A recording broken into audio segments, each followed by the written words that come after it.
बंधौ संत संतन चरण दुख प्रदो उभयो बीच कुछु वर्ण विचुरित एक प्राण हरिले मिलत एक दारुण दुख देई। তুলসীদাস। আমি সাধু অসাধু উভয়কে প্রণাম করি, কারণ উভয়ই আমার যন্ত্রণার কারণ। অসাধু ব্যক্তি যখন আমার কাছে আসে আমি যন্ত্রণা পাই, সাধু ব্যক্তি আমাকে যখন ছেড়ে চলে যান আমি অনেক যন্ত্রণা পাই। সুতরাং উভয়ই যন্ত্রণার কারণ, তাই আমি উভয়কেই প্রণাম করি।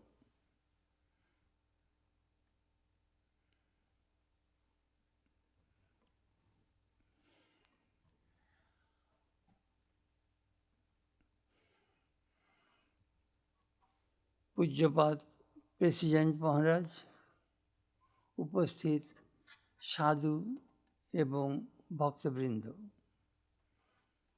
আজকের এই মহতী জনসভায় আমার সশরীরে উপস্থিত থাকবার কথা ছিল, কিন্তু আমার এমনই দুর্ভাগ্য, গত 14ই ডিসেম্বর সকালে ধ্যান জপ করে বেরিয়ে এসে ঘরে ঢুকবার মুখে আমি পড়ে যাই। আমার লেফট ফিমার বোন ভেঙে যায়, 6 দিন হাসপাতাল, 14 দিন রিহ্যাব, এখন আশ্রমে থেরাপি চলছে। That is my brief physical report, but I am improving, I am doing better. I am walking with a walker and cane.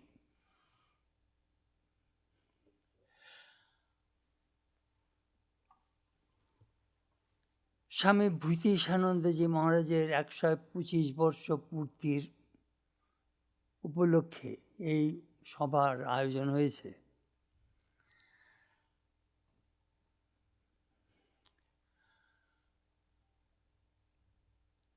অনেকে বলে যে এই স্মৃতিকথা মানে আত্মকথা, নিজেকে জাহির করবার জন্য লোকে এই স্মৃতি বলে। আমাদের ব্রহ্মচর্যে একটা মন্ত্র আছে, আত্মশ্লাঘা বর্জনী আহা। এই ব্রত থেকে আমি 20 মিনিট বিরতি নিয়ে আমি আমার দিয়ে এই মহান সন্ন্যাসী রামকৃষ্ণ সংঘের একজন বিখ্যাত সন্ন্যাসী স্বামী ভূতেশানন্দজি মহারাজের সম্বন্ধে 2-4 কথা আপনাদের বলবো। আপনারা যদি জিজ্ঞাসা করেন স্বামী ভূতেশানন্দজিকে আপনি এক কথায় বলুন, তিনি ছিলেন 4 পযুক্ত সাধু, পবিত্র, প্রেমিক, পণ্ডিত, প্রেরণাদায়ক।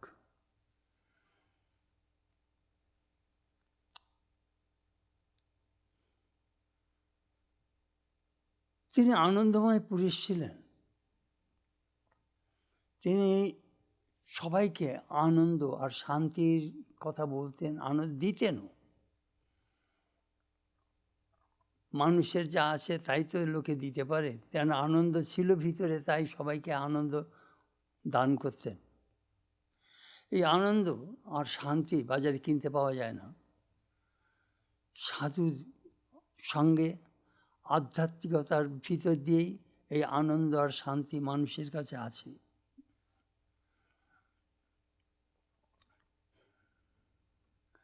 আনন্দ।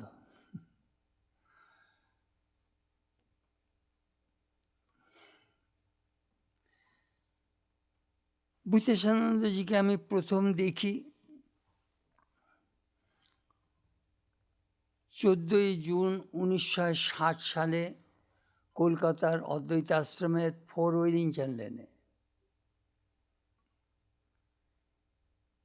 মহারাজ রাজকোট থেকে এসে আমাদের কাছে কয়েকদিন ছিলেন। রোজ রাত্রে ক্লাসের পরে 15 মিনিট ক্লাসের পরে মহারাজ তার স্মৃতিচারণ করতেন, প্রাচীন শিব ঠাকুরের সন্তানদের কথা। আমি আমার ডায়েরিতে সব লিখে রাখতাম, আমি তখন সবে জয়েন করেছি। তিনি আমাদের মনকে অত্যন্ত উচ্চগামী করে তুলতেন। তারপর মহারাজ তো মঠে ফিরে যাবেন, তখন স্বামী মাধবানন্দজি আমেরিকায় ব্রেন টিউমার অপারেশনের জন্য আসবার জন্য প্রস্তুত হচ্ছেন। বহু সাধু তাকে দেখতে এসেছিলেন। তা মহারাজ যাবেন, আমি তার জুতো লুকিয়ে রাখতাম। এই আমার জুতো কোথায় গেল? মহারাজ দেখুন কোথায় আছে। ও, তুমি আমাকে মঠে যেতে দিলে না। তারপর দিন আবার যাবেন, আমি তার জামা আর গেঞ্জি এক বালতি সাবান জলে ডুবিয়ে দিলাম। মহারাজ আপনার জামা গেঞ্জি ময়লা, কালকে যাবেন। আজও যেতে দিলে না, তুমি বড় দুষ্টু। এই দুষ্টু, আমার দুষ্টুমি বা ছেলে মেয়ে আমাকে মহারাজের কাছ থেকে খুব ঘনিষ্ঠ করে তুলেছিল।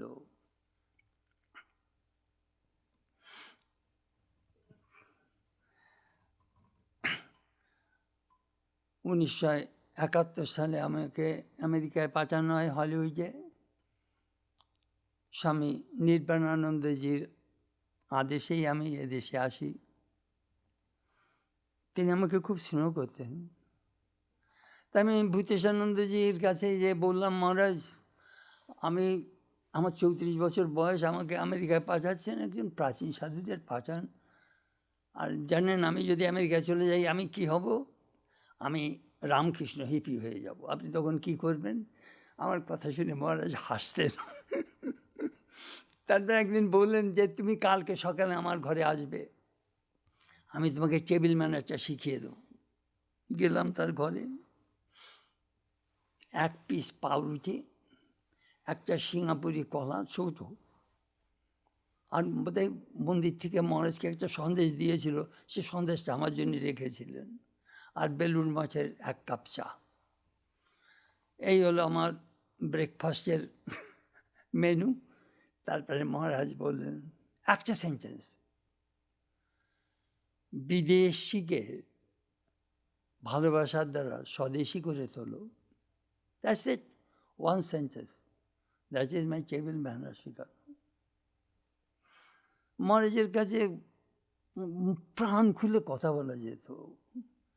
গম্ভীর মহারাজের সঙ্গে আমার খুব ঘনিষ্ঠতা ছিল, তার সঙ্গে একসঙ্গে 6-7 বছর কাজ করেছি। তবে তার উত্তরগুলো অন্যরকম ছিল। আমি আমেরিকায় আসবার মুখে প্যারিসে একটু অসুবিধে দেখা দিয়েছিল, তা আমি লিখেছিলাম আমি এরকম বিপদের মধ্যে পড়লাম অমুক তমুক। তা গম্ভীর মহারাজ আমাকে লিখলেন, ও তুমি আমাদের ফিলোসফিটা কোনো বুঝতে পারো নি। ঠাকুর তোমাকে হাত পা বেজে পিছাবে আর তুমি কাঁদবে আর বলবে প্রভু তুমি বড় দয়ালু। অর্থাৎ ঠাকুর পরীক্ষা করেন। এই প্রসঙ্গে আমার সেন্ট টেরিসার একটা কথা মনে পড়ে। একবার তিনি টলিজোতে একটা কনভেন্ট খুলতে যাচ্ছিলেন, পথে ঘোড়ার গাড়ি উলচে পড়ে অ্যাক্সিডেন্ট হয়। তখন বলে যিশুকে বলছেন, প্রভু আমি আপনার কাজ করতে যাচ্ছিলাম, আমাকে এই বিপদের মধ্যে ফেললেন। যিশু বললেন, টেরিসা আমি এইভাবে আমার ভক্তদের পরীক্ষা করি। টেরিসা বললেন, that is the reason your devotees are very few. বড্ড সত্যি কথা, ঠাকুর আমাদের পরীক্ষা করেন। 1977-এ হলিউড থেকে দেশে গেলাম, নেপালে যাব। মহারাজকে বললাম, মহারাজ আপনি পশুপতিনাথ দর্শন করতে যাবেন? তুমি যদি নিয়ে যাও তো যাব। গেলাম। আমরা নেপালের মহারাজার প্রাইভেট সেক্রেটারির গেস্ট হয়েছিলাম। ভিআইপি সব জায়গায় গাড়িতে করে দেখানো হলো। দুটি চিত্র আপনাদের বলবো দেখবার মতো। মহারাজ পশুপতিনাথ দর্শন করে পরিক্রমা করে একটা সিঁড়ির পরে বসে এই চাদর দিয়ে ঢেকে কেবল জপ করতে লাগলেন। তার ছবি আমি তুলে রেখেছি। দ্বিতীয়, আমরা দক্ষিণাকালী দেখতে গিয়েছিলাম, ফিরবার মুখে সন্ধে হয়ে গেছে, গাড়ি বিকল হয়ে গেল। আমরা মহা মুশকিলের মধ্যে পড়লাম। মহারাজ গাড়ি থেকে নেমে রাস্তার পরে দাঁড়িয়ে রইলেন। সেই নেপালের শীত, কনকনে হাওয়া, আমরা তো গেলে কী হবে। তারপরে লাকিলি একটা লরি আসছিল, তাকে থামিয়ে আমরা মহারাজকে আমি আর শিখরে ভারী বজে তো তুলে ওই ড্রাইভারের সিটে বসালুম, আর আমরা দুজনে তার পায়ের কাছে বসলুম, আর পীযূষ মহারাজ আর আমাদের গায়ে যার ড্রাইভার লরির পিছনে গেল, আমাদের শহরে পৌঁছে দিল। সেদিন আমি বুঝতে পারলাম এই লোকটা স্থিতপ্রজ্ঞ, না প্রিয়া প্রিয় স্পৃশতা, তাকে না দেখলে বিশ্বাস করতে পারবেন না। এই ছোটো ছোটো জিনিসগুলো দেখলেই বোঝা যায় তিনি কীরকম ছিলেন। 1982-তে আমার দেশে গেলাম, যে আমি বললাম মহারাজ আপনার গার্গী যজ্ঞবল্কে 2টি বান মেরেছিল, আমি আপনাকে 34টা বান মারব। আস্তে আস্তে বললেন তোমার সব বান আমি ভেঙে দেব। কথামৃত পড়তে গিয়ে 34টা জায়গায় আমি মানে বুঝিনি, উনি আমাকে সেইগুলো সব ব্যাখ্যা করে সব বললেন। খুব আপন মানুষ ছিলেন। আমার মনে আছে 1981-এ প্রভু মহারাজ আমাকে দীক্ষা দেবার পারমিশন দিলেন এদেশে। আমি ছিলাম, ভূতেশানন্দে যে আমাকে মন্ত্রশাস্ত্র শিখিয়েছিলেন। আমি শুনেছি এই রামকৃষ্ণ মঠ মিশনে প্রভু মহারাজ, গম্ভীর মহারাজ, রঙ্গনাথানন্দজি, তারপরে আমাদের তপস্যানন্দজি, এরা যখন দীক্ষা দেবেন প্রভু মহারাজ বললেন ওই ভূতেশানন্দের কাছ থেকে আমাদের মঠ মিশনের ট্র্যাডিশন এগুলো সমস্ত জেনে নাও। তিনি আমাদের সোর্স ছিলেন এসব ব্যাপারে। 1986-এ গেছি কাঁকুরগাছিতে, মহারাজ আমাকে দেখেই বললেন এখানে তোমাকে 3 দিন থাকতে হবে। আমি বললাম না মহারাজ 1 দিন থাকবো, আমার অনেক কাজ। আমি এদেশে আসি সাধুসঙ্গ করতে, তীর্থ করতে, আর এই রিসার্চ করতে, বইপত্র এই সমস্ত নিয়ে ঠাকুর সম্বন্ধে সমস্ত ঘটনা এই সমস্ত জোগাড় করতে আসি। তা উনি বললেন দেখো এই পুলিশ কমিশন আমার ভক্ত, তোমাকে হাউস অ্যারেস্ট করে রাখবো। তারপরে বললেন না মহারাজ 1 দিনই থাকবো। আচ্ছা তাই থাকবো। তারপরে আবার হাসতে হাসতে বলছেন দেখো আমার একটা মহা বিপদ হয়েছে। আমি বললাম কী বিপদ মহারাজ? বলে দেখো আমি দীক্ষা দিচ্ছি, বেলুড় মঠ আবার সব টাকা নিয়ে নিচ্ছে, কী করি বলো তো? আমি বললাম তাই নাকি মহারাজ? আমি হলে তো আপনার সব টাকা লুটপাট করে নিতাম। ও তুমিও দেখছি বেলুড় মঠের সাধু। আমি বললাম অবশ্যই মহারাজ, আমি বেলুড় মঠের সাধু। তারপরেই বলছেন দেখো ওই টাকা দিয়ে একটা কাজ করেছি, এই মন্দির চত্বরটাকে, ভিড়টাকে উঁচু করেছি যাতে বর্ষা হলে ড্রেনের জল মন্দিরের কাছে বা চত্বরে না আসে। আর কতগুলো ঘর করেছি উপরে দোতলায়, ভবিষ্যতে সাধু ব্রহ্মচারী এসে এখানে ধ্যান জপ করবে। তিনি ভূয়দর্শী ছিলেন, প্রান্তদর্শী, দূরদর্শী ছিলেন। 1988-এ মহারাজকে আমরা, আমাদের গোল্ডেন জুবিলি, মহারাজকে আমরা স্পন্সর করলাম আমেরিকা আসবার জন্যে। তাকে লস অ্যাঞ্জেলিসে আমি রিসিভ করতে গিয়েছিলাম। লস অ্যাঞ্জেলিস থেকে স্বামী নিত্যমুক্তানন্দ সঙ্গে ছিল।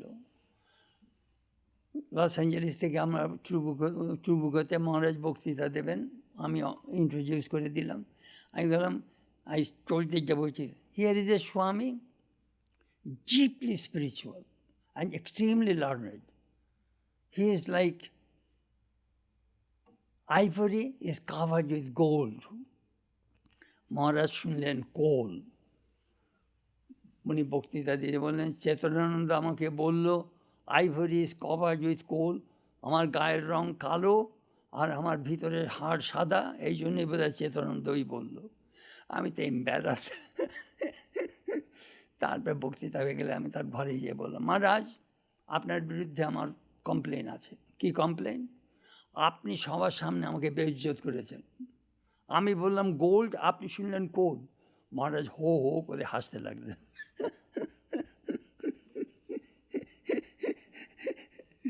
তারপরে সেন্ট লুইসে এলেন, উনি হোয়াট ইজ বেদান্ত কয়েকটা ভালো বক্তৃতা দিলেন, 4 দিন ধরে বক্তৃতা দিলেন।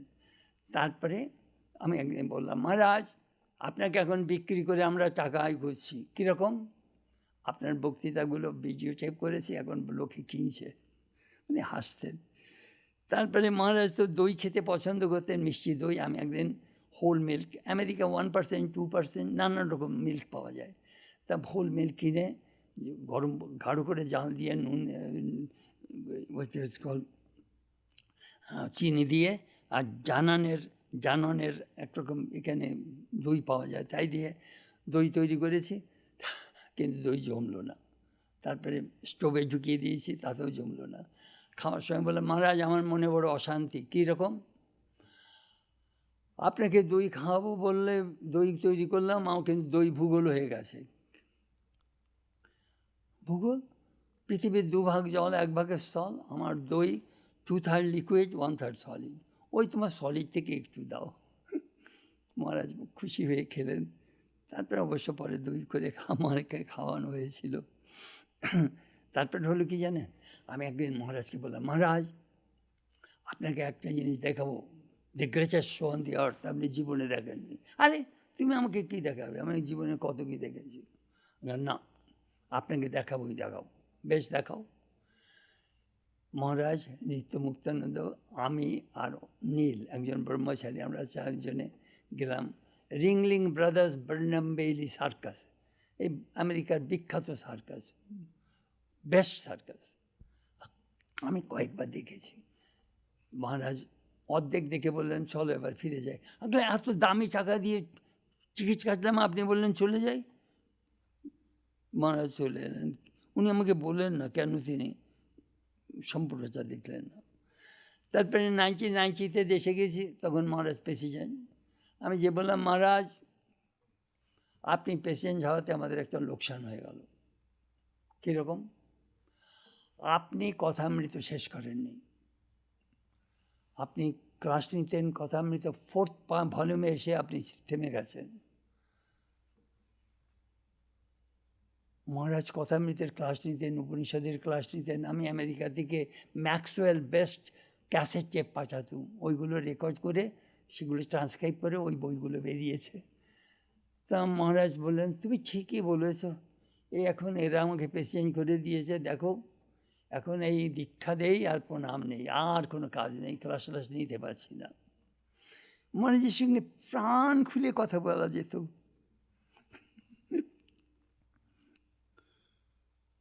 তাঁর কথামৃত ব্যাখ্যা অপূর্ব অপূর্ব।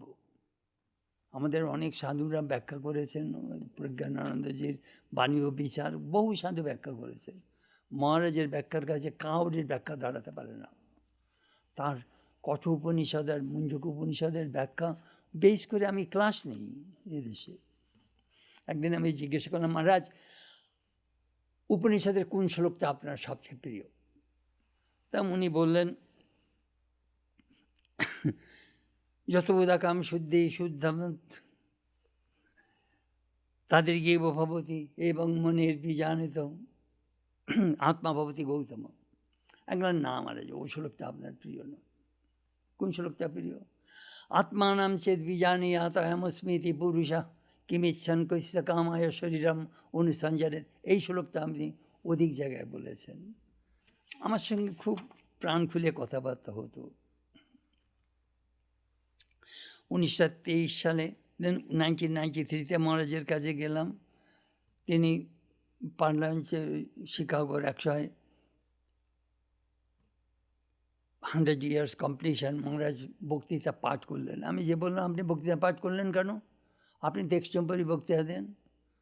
দেখো, এই ওপেন হার্ট সার্জারির পরে শরীরটা দুর্বল হয়ে গেছে একটু, আর তাছাড়া ওরা সময় বেঁধে দিয়েছেন, ওই মিনিমাম টাইমের মধ্যে মানে মানে মানে ঠিক শব্দগুলো যাতে বলতে পারি, আইজিয়াটা ঠিক বলতে পারি, সেই জন্যই পড়লাম। উনি ছিলেন আমার সুপ্রিম কোর্ট। আমি তখন লীলা প্রসঙ্গ অনুবাদ করছি। মহারাজকে বললাম, মহারাজ এই লীলা প্রসঙ্গ অনুবাদটা কীরকম, নামটা কীরকম হবে? Ramakrishna the great master is not the exact translation. আমি ট্রান্সলেট করলাম Shri Ramakrishna and his divine play. মহারাজ অনুমোদন করলেন। এখন মহারাজ, আমার আবার দুটো বিপদ। এই ঠাকুরের চন্দ্র নামানোর গল্পটা কি, চন্দ্র নামানোটা কী হবে? খ্রিস্টোফার রিচার্ড অনুবাদ করেছে মিউজিয়াম। ও চন্দ্র নামানোর গল্প শুনে যাও, শোনো তবে ওদেশে ওই রকম ব্যাপার আছে। ওই মাটির বাড়ি, উপরে চিলের কোঠা, একজন বসে থাকে আর নিচে একজন ওই হিড়বিড় করে মন্ত্রপাঠ করে আর একটু রিচুয়াল করে, আর এদিকে সামনে ওই ওই ওই অ্যাটিক থেকে ওই লোকটা উত্তর দেয়। একদিন হয়েছে কি জানো, একজন চন্দ্র সেখানে বসে আছে সে অন্ধকারে, আর একজন চন্দ্র ঝুঁকেছে, দুইজনে বলছে ও ভূত ও ভূত, দুইজনে জড়াজড়ি করে উপর থেকে দম করে পড়েছে। এই হলো চন্দ্র। মহারাজ যা মজা করে বলতেন। একবার মহারাজ এই যে বিশ্বাস হয় না যে গৌরীপঞ্জিতে হাতে এক মন কাঠ রেখে সেখানে হোম করতো, ইটস ইজ এ মিরাকল। ঠাকুর বলেছেন যে লীলা প্রসঙ্গ, তা বলছেন দেখো যীশুখ্রিস্টর কত মিরাকল ওরা বিশ্বাস করে, আর একটা অ্যাড করতে কোনো দোষ নেই, তুমি কিছু মনে করো না।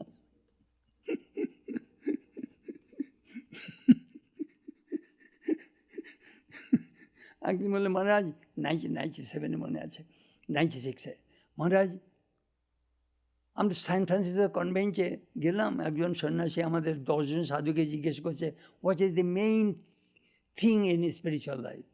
তো 10 জন সাধু 10 জন উত্তর 10 রকম উত্তর দিয়েছে। I am confused, tell me what is your answer. তা বললেন দেখো ওই 10টা উত্তরই একসঙ্গে করলেই আমার অ্যান্সার হয়ে যাবে।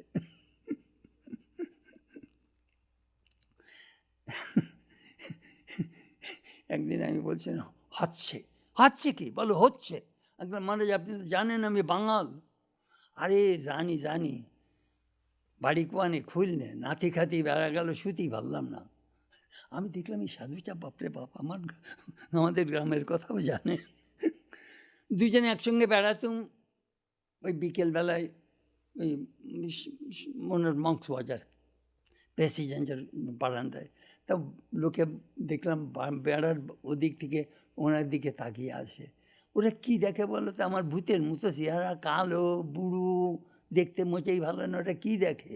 তাই বললাম মহারাজ আপনি গুরু। আরে গুরু, ওরা যদি মনে করে ভূতেশানন্দ গুরু, কেঁদে মরবে। তিনি বলতেন কি অপূর্ব বলতেন, দেহটাই গুরু নয়, সেই গুরু শক্তি তাকেই করো। মহারাজের সঙ্গে নানান রকম কথা হতো।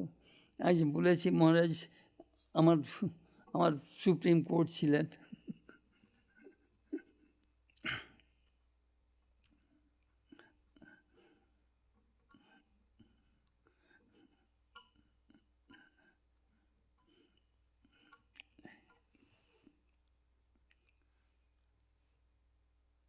আপনাদের একটা ঘটনা বলি। আমি একটা আর্টিকেল লিখলাম 1986-এ, শ্রীরামকৃষ্ণের পুনরাগমন। আমাদের এক ভক্ত, আমেরিকান ভক্ত, জয়দেবের বইমেলায় সে বেবি বাউল রামকৃষ্ণ খুঁজে বেড়াচ্ছে। তাই আর্টিকেল লিখে শ্রদ্ধানন্দকে দিলাম। শ্রদ্ধানন্দজি তো রাম গালাগালি, এই রামকৃষ্ণ এসেছেন, আর একজন রামকৃষ্ণ তুমি আনছো। উনি আমার মেন্টর ছিলেন, আমি 1952 থেকে ওনার সঙ্গে পরিচয়। তারপরে ভূতেশানন্দজির কাছে গেলাম, আই থিঙ্ক এটা 96 আর 97-এ। তাই গেলাম মহারাজ আমি চা আজকে লিখেছি, আপনাকে পড়ে শোনাও। 3:30টার সময় আমি চা খাই, ওই সময় এসো। 2 দিন পড়ার পরে আমাকে বললেন সুন্দর হয়েছে। আমি বললাম ছাপা হতে পারে, অবশ্যই। তখন আমি পূর্ণাত্মানন্দকে জেগে বললাম এবার ছাপাও। ওইটা ওই শ্রীরামকৃষ্ণের সান্নিধ্যেতে আপনারা দেখতে পাবেন।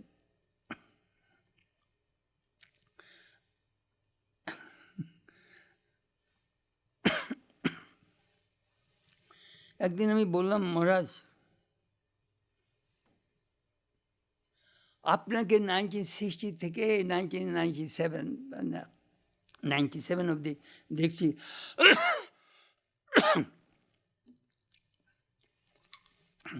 এই 37-38 বছর, ইউ লুক দি সেম।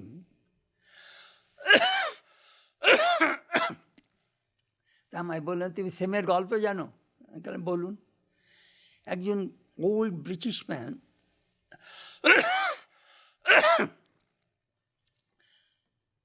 80 বছর বয়স, 60 বছর আগে সে অক্সফোর্ড ইউনিভার্সিটিতে পড়তো। সে তার ডরমেটরিটা দেখবার ইচ্ছা হলো, গেছে। সেই রুম নাম্বারে টোক্কা দিয়েছে। একটি ছাত্র বেরিয়ে এসে বললো, মে আই হেল্প ইউ? বললাম, I have come to see this room where I live 60 years ago, please come in. দরজা খুলে দিল, ঢুকেই গেলেন, the same room, the same old furniture. জানলা খুললেন, দি সেম ওল্ড ভিউ। যেই ক্লোজেট খুলেছে, একটি মেয়ে বেরিয়ে এসেছে। তখন ছাত্রটা বলছে, she is my sister, the same old story. আমি তো হাসতে হাসতে মরি। মহারাজ কীরকম রসিক লোক ছিলেন।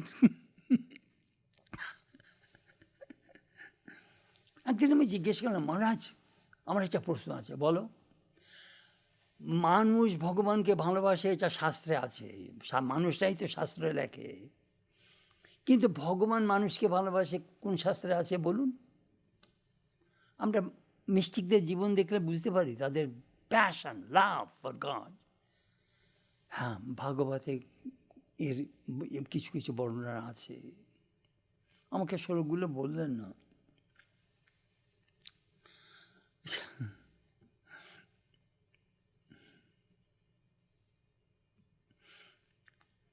আমি একটা প্রশ্ন করলাম, মনে হয় যাকে দেখিনি তাকে কি করে ভালোবাসবো? তাই তো ভক্তরা জিজ্ঞাসা করে। ঠাকুর মহারাজ বললেন, ভগবানকে ভালোবাসে না তুমি থাকতেই পারবে না। কেন? তুমি আত্মাকে ভালোবাসো না। ওই তারপরে উপনিষদ থেকে বলতে লাগলেন, না বারে পত্যু কামায় পতিম প্রিয় ভবতী, আত্মানস্তু কামায় পতিম প্রিয় ভবতী, সব সর্বাম প্রিয়ম ভবতী। এই আত্মা, এই আত্মাকে ভালোবাসো, ওই ভগবানকে ভালোবাসা।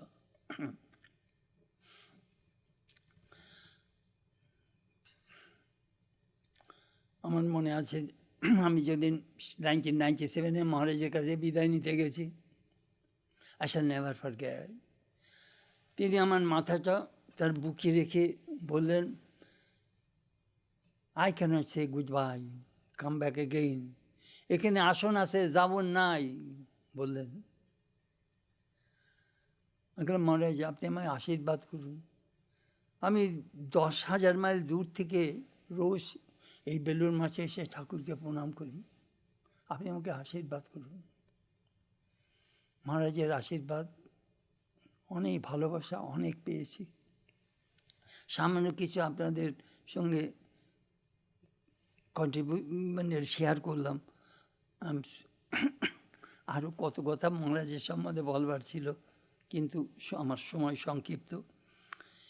কি মনে হতে যেন তিনি স্নেহময়ী মাতা, তিনি দণ্ডদাতা পিতা ছিলেন না। তিনি মানুষকে ভালোবেসে এমন আপন করে রেখেছিলেন। শাস্ত্রে কি বলে জানেন? অনেক সময় বন্ধনাথ বন্ধু, ভালোবাসার বন্ধনকে যে বাঁধে সেই হলো আমাদের বন্ধু। মহারাজ তার ভালোবাসার দ্বারা আমাদের বেঁধেছেন। সেই জন্যে আজকে আপনারা এত লোক এই সভায় এসেছেন তার কথা শুনবার জন্যে।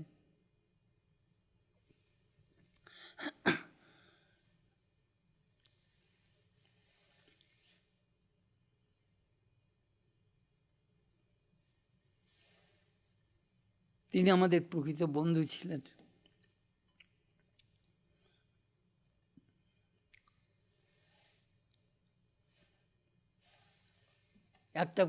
একটু ইতস্তত করছি, কারণ জানেন, একটা ভগবান যা করেন মঙ্গলের জন্য, এই গল্পটা বলবার জন্যে বলি, খুব তাড়াতাড়ি বলে যাব।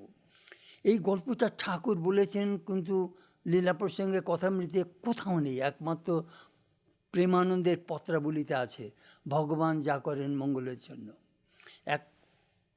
এক রাজা ইয়ং, তার পা আঙুল কেটে যায়।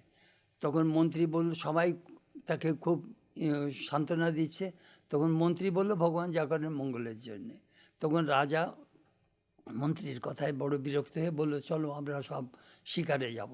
শিকারে গেছেন, ঘোড়া ছুটিয়ে, একটা সমস্ত এন্টরাজ পিছনে রয়েছে, রাজার মন্ত্রী ঘোড়া ছুটিয়ে জঙ্গলের মধ্যে ঢুকে গেছেন। যে তখন মন্ত্রী, রাজা বলছে, আমি খুব তৃষ্ণার্ত, রাজা খুব আমার জন্য জল আনো। মন্ত্রী জল আনতে গিয়ে বলছে, একটা কূপ দেখেছি কিন্তু জল তো তুলতে পারবো না। বললো দুজনে যাই চলো একসঙ্গে। যেই কূপের কাছে এসেছে রাজা ওই মন্ত্রীকে কূপের মধ্যে ফেলে দিয়েছে। ও বুক জলে দাঁড়িয়ে আছে। এর মধ্যে হলো কি এক দল দস্যু ওই রাজাকে ধরেছে, ধরে বলছে, বলে আমি রাজা, বলে তুমি তো আমাদের শত্রু, তোমাকে মারবো, তখন তোমাকে মায়ের সম্বন্ধে বলি দেবো। তারা ওরা পণ্ডিত, ওরা পুরোহিত ডেকে এনেছে, ওকে স্নান করিয়েছে। বজে চেক করতে দেখে হাত কাটা, বলে এই ডিফেক্টিভ বজেই মা কালীকে মানে উৎসর্গ করা যাবে না, ওকে মেরে তাড়িয়ে দিয়েছে। রাজা পুকুর সেই কূপের কাছে এসে বলছে, hello are you still there? বলে হ্যাঁ স্টিল দেয়ার। ও রাজা তার কাপড় বলে এই কাপড় ধরো, ধরে ওকে টেনে উপরে তুলেছে। বলছে দেখো তুমি ঠিকই বলেছিলে, ভগবান যা করেন মঙ্গলের জন্যে। এই আমার হাত কাটার জন্য আমার প্রাণটা আসলো। মন্ত্রী বলল, না না না, তুমি ঠিকই করেছো, ভগবান যা করেন মঙ্গলের জন্যে। আমরা দুজনেই যদি ধরা পড়তাম, তোমাকে ওরা ছেড়ে দিত, আমাকেই শিরচ্ছেদ করতো। তো ভগবান যা করেন মঙ্গলের জন্যে, আমার এই পাটা ভেঙেছে, এটা ভগবানের মঙ্গলের জন্যে, জানি না। এইভাবে আমি একটা সান্ত্বনা পেলাম, ভগবান যা করেন মঙ্গলের জন্যে। ঠাকুর মা সর্বমঙ্গলা আপনাদের মঙ্গল করুন, এই প্রার্থনা। Thank you very much.